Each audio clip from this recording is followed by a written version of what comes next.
हिमायत कर रहे हैं तो क्या लगता है? दौड़ी है, कांग्रेस की हिमायत कर रहा हूं।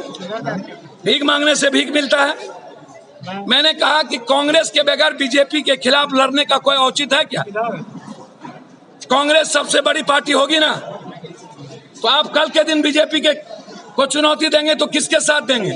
कांग्रेस को अलग करके, कांग्रेस को गाली देकर, कांग्रेस के युवराज को फोटो हटाकर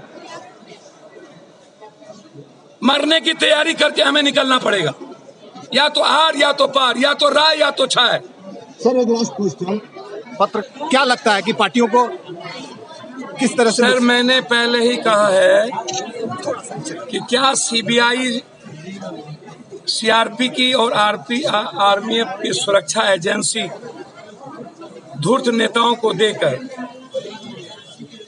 एक ऑफिस खोल लिया है, सेल खोल लिया है, ईडी, आईबी, आईटी, सीबीआई और चुनाव आयोग।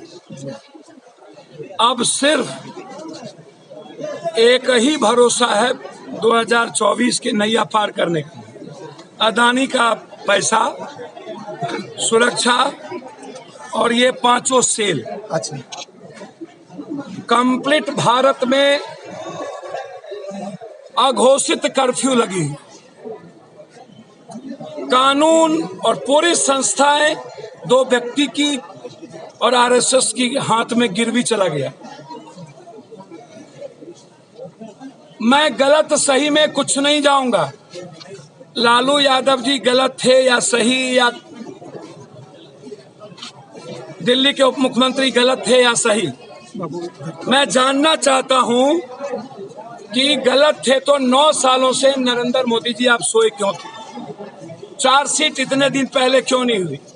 जब जांच एजेंसी पहले भी सारे चीजों पर बातचीत किया तो फिर कौन सी बार्गेनिंग हो रही थी, ब्लैकमेलिंग हो रही थी? क्या यह ब्लैकमेलिंग था कि नीतीश जी और लालू यादव एक ना हो?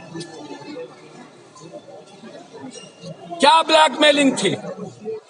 आज जो आप साउथ के तेलंगाना के मुख्यमंत्री की बेटी, चाहे बंगाल,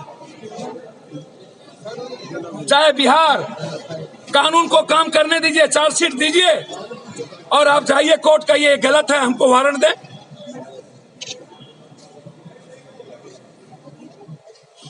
हम ये नहीं बोल रहे हैं कि कानून को तय करने दीजिए। और मैं सर्वोच्च न्यायालय के चंद्रचूड़ जी से आग्रह करूंगा कि मुझे तरीके पर सवाल है, उसके कानून पे नहीं। जो तरीका है जबरदस्ती अपमानित करने का, बेइज्जत करने का, मारने का और गलत तरीके से कानून को एक्ट करने का, और इतने लंबे प्रोसेस,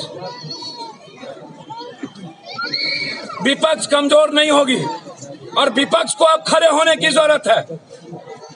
मैं आग्रह करूंगा सारे देश के विपक्ष